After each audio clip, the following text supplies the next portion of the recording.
ముందుగా మా తెలుగు మిత్రులకు అండ్ మన తెలుగు వాళ్ళందరికీ నమస్కారం. మీకెప్పుడైనా అనిపిచ్చిందా? ఈ ఇండియన్ మార్కెట్ లోపల ఎన్ని మ్యూచువల్ ఫండ్స్ ఉన్నాయో అని? నాకనిపిచ్చింది. ఇప్పుడు నేను ఆ డాటా ఎంతో చెప్తా. కానీ చెప్పే లోపల మీరు కూడా గెస్ చేయండి. ఈ మ్యూచువల్ ఫండ్ మార్కెట్‌లకు సంబంధించి ఏఎంఎఫ్ఐ అనే ఒక సెల్ఫ్ రెగ్యులేటెడ్ ఆర్గనైజేషన్ ఉంటది. ఈ ఏఎంఎఫ్ఐ అంటే association of mutual funds in India. దీని యొక్క జనవరి 2025 డాటా ప్రకారం ఇండియన్ మార్కెట్ లోపల 1500కు పైగా మ్యూచువల్ ఫండ్ స్కీమ్స్ అవైలబుల్‌గా ఉన్నాయి. ఫస్ట్ టైమ్ నేను ఇది చదివినప్పుడు వావ్! అనుకున్నా. నాకు మహా అయితే 30-40 మ్యూచువల్ ఫండ్స్ మాత్రమే తెలుసు. కానీ 1500కు పైగా మ్యూచువల్ ఫండ్ స్కీమ్స్ ఉన్నాయంటే నిజంగా that's huge number for me. ఈ 1500కు పైగా ఉన్న మ్యూచువల్ ఫండ్స్‌ని 44 ఫండ్ హౌస్‌లు అంటే 44 ఏఎంసీ కంపెనీలు మేనేజ్ చేస్తున్నాయి. మనం 2020 సంవత్సరం నుంచెల్లి 2025 సంవత్సరం వరకు సగటున గనుక తీసుకుంటే ప్రతి సంవత్సరము 100కు పైగా మ్యూచువల్ ఫండ్ స్కీమ్స్ ఇండియన్ మార్కెట్‌లోకి ఎన్ఎఫ్ఓ ద్వారా వస్తున్నాయి. అసలు ఇంతకీ ఎన్ఎఫ్ఓ అంటే ఏంటిది? ఎన్ఎఫ్ఓ అంటే న్యూ ఫండ్ ఆఫర్. ఇప్పుడు స్టాక్ మార్కెట్‌లోకి ఒక కొత్త కంపెనీ రావాలంటే ఎలా వస్తది? ఐపీఓ అంటుంటాం కదా! Initial public offer. ఈ ఐపీఓ అనే ప్రాసెస్ ద్వారా వస్తది. ఇదే విధంగా ఇండియన్ మార్కెట్‌లోకి ఒక కొత్త మ్యూచువల్ ఫండ్ స్కీమ్ రావాలంటే ఈ ఎన్ఎఫ్ఓ న్యూ ఫండ్ ఆఫర్ అనే ప్రాసెస్ ద్వారా వస్తది. ఇండియన్ మార్కెట్‌లో కొత్త ఎన్ఎఫ్ఓ వస్తుందంటే ఒక కొత్త రకమైన మ్యూచువల్ ఫండ్ స్కీము మార్కెట్‌లోకి ఎంటర్ అవుతుందని అర్థం చేసుకోవాలి. మరి ఈ 1500కు పైగా ఉన్న మ్యూచువల్ ఫండ్ల లోపల ఎన్ని కేటగిరీలు ఉన్నాయి? వాటిలో ఎవరు ఇన్వెస్ట్ చేయాలి? ఇన్వెస్ట్ చేసినాంక ఎంతకాలం వెయిట్ చేయాలి? వాటిలో ఉన్న రిస్క్ ఎంత? మనం పెట్టిన డబ్బుల మీద మనం పొందే రిటర్న్స్ ఎంత? వీటన్నిటిని గురించి ఇప్పుడు తెలుసుకుందాం. కానీ దానికంటే ముందు మీకు మ్యూచువల్ ఫండ్‌లోని బేసిక్ టర్మ్స్ గురించి తెలుసుకోవాలనుకుంటే యూట్యూబ్ లోపల మన లా మావెల్ తెలుగు అనే ఛానల్ ఉంది. ఆ ఛానల్‌ని విజిట్ చేసి అందులో ఉన్న వీడియోల్ని చూడండి. మన వీడియోలన్నీ చాలా సింపుల్‌గా కట్టే, కొట్టే, తెచ్చే అన్న విధంగా షార్ట్ టైమ్ లోపల అందరికీ అర్థమయ్యేటట్టుగా ఉంటాయి. ఓకే. ఇక మన మెయిన్ టాపిక్‌లోకి వెళ్తే ఈ మ్యూచువల్ ఫండ్ల లోపల ఎన్నో కేటగిరీలు ఉన్నప్పటికీ మనం ముఖ్యంగా మాట్లాడుకునేది 3 కేటగిరీలు. అవే ఈక్విటీ మ్యూచువల్ ఫండ్ కేటగిరీ, డెబ్ట్ mutual fund category and hybrid mutual fund category. ఎందుకు ఈ 3 కేటగిరీలు ముఖ్యం? ఎందుకంటే ఈ 1500కు పైగా ఉన్న మ్యూచువల్ ఫండ్ల లోపల 93% అంటే సుమారుగా 1400 మ్యూచువల్ ఫండ్స్ ఈ 3 కేటగిరీలకు సంబంధించినవే. ఆ మిగిలిన 7%లో ఈ ఈటీఎఫ్స్ అంటాం కదా, ఎక్స్‌చేంజ్ ట్రేడ్ ఫండ్స్, ఈ ఎఫ్ఓఎఫ్ అంటాం కదా, ఫండ్ ఆఫ్ ఫండ్స్ లాంటి రకరకాల మ్యూచువల్ ఫండ్ కేటగిరీలు ఉంటాయి. ఈ 3 ముఖ్యమైన కేటగిరీల లోపల అగ్రగామి ఇవాల్టి మన హీరో అయిన ఈక్విటీ మ్యూచువల్ ఫండ్స్ గురించి ఇప్పుడు మనం మాట్లాడుకుందాం. First what is equity mutual funds? Mutual funds అంటే మీ అందరికి తెలిసే ఉంటది. తెలియని వాళ్ళ కోసం మళ్ళొకసారి చెప్తున్నా. జనాల దగ్గర నుంచెల్లి ఇన్వెస్టర్ల దగ్గర నుంచెల్లి డబ్బుల్ని పూల్ చేసి వాటిని రకరకాల అసెట్స్ మీద పెట్టుబడి పెట్టడాన్నే మ్యూచువల్ ఫండ్స్ అని అంటాం. మరి ఈక్విటీ అంటే ఏంటిది? మ్యూచువల్ ఫండ్ భాషలో చెప్పాలంటే ఈక్విటీ అంటే స్టాక్ మార్కెట్‌లో ట్రేడ్ అవుతున్న కంపెనీలు.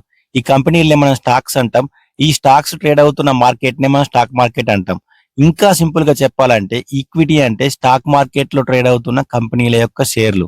ఇప్పుడు అర్థమైంది కదా, ఈక్విటీ మ్యూచువల్ ఫండ్స్ అంటే స్టాక్ మార్కెట్ లో ట్రేడ్ అవుతున్న కంపెనీల యొక్క షేర్ల మీద ఇన్వెస్ట్ చేసే మ్యూచువల్ ఫండ్స్. ఇప్పుడు ఒకవేళ మనం ఏదైనా ఒక ఈక్విటీ మ్యూచువల్ ఫండ్ లోపల ఇన్వెస్ట్ చేసినట్లయితే మనం ఇన్వెస్ట్ చేసిన మనీలో నుంచి 65% ఆఫ్ ద మనీని ఎబో 65% ఆఫ్ ద మనీని ఈ ఈక్విటీ లోపల అంటే ఈ స్టాక్ మార్కెట్ లోపల ఇన్వెస్ట్ చేస్తారు. అంటే అది 70 కావచ్చు, 80 కావచ్చు, 100% కావచ్చు. మొత్తానికైతే 65% కన్నా ఎక్కువ మనీని ఈ మార్కెట్ లోపల ఇన్వెస్ట్ చేస్తారు. మరి ఎవరు ఇన్వెస్ట్ చేస్తారు? ఆ మ్యూచువల్ ఫండ్ ను మేనేజ్ చేసే ఫండ్ మేనేజర్స్. మరి ఈ స్టాక్ మార్కెట్ లో ఇన్వెస్ట్ చేయగా మిగిలిన మనీ ఉంటది కదా, ఆ మిగిలిన మనీ ఏం చేస్తారు? వాటిని డెబ్ట్ మ్యూచువల్ ఫండ్ లోనైనా, గోల్డ్ లోనైనా, రియల్ ఎస్టేట్ లోనైనా ఆ ఫండ్ మేనేజర్స్ కి ఏ అసెట్ లోనైతే ఫ్యూచర్ లో గ్రోత్ కనిపిస్తుందో ఆ అసెట్ లో ఇన్వెస్ట్ చేస్తారు. కొన్ని మ్యూచువల్ ఫండ్స్ ఈ మిగిలి ఉన్న మనీ లోపల కొంత భాగాన్ని క్యాష్ అండ్ క్యాష్ ఈక్వలెన్స్ రూపంలో తమ దగ్గరనే ఉంచుకుంటాయి. రేపు పొద్దున్న ఏ కారణం చేతనైనా ఈ స్టాక్ మార్కెట్ అనేది కుప్పకూలిపోతే ఈ స్టాక్ మార్కెట్ లో ఉన్న కంపెనీలు కూడా ఫాలో అయిపోతాయి కదా. అప్పుడు కంపెనీల యొక్క షేర్ ప్రైస్లు చీప్ రేట్ లో దొరుకుతాయి కదా.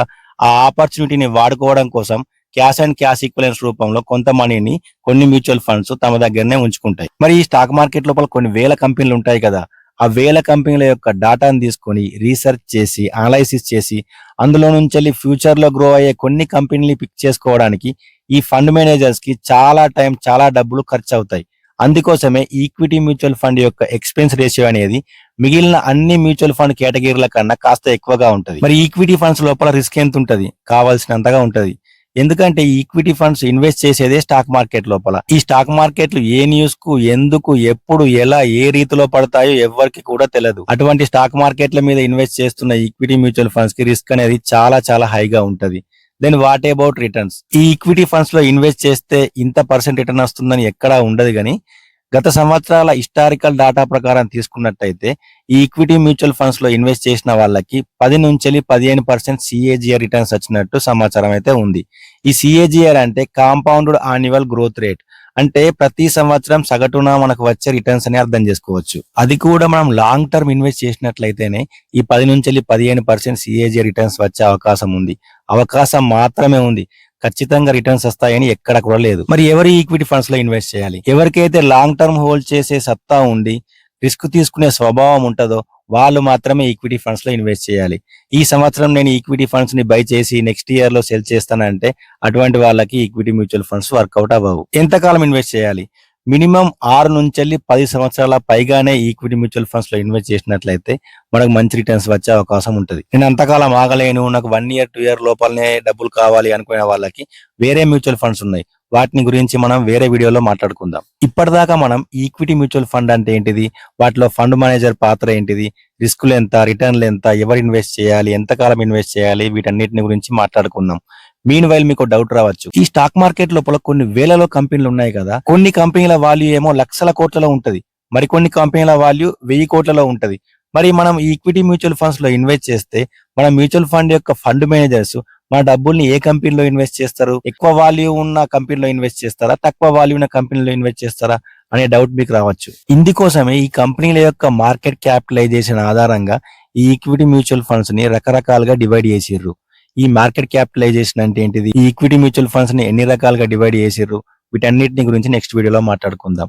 ఇప్పటిదాకా నేను షేర్ చేసిన ఇన్ఫర్మేషన్ మీకు అర్థమైంది అని అనుకుంటున్నా.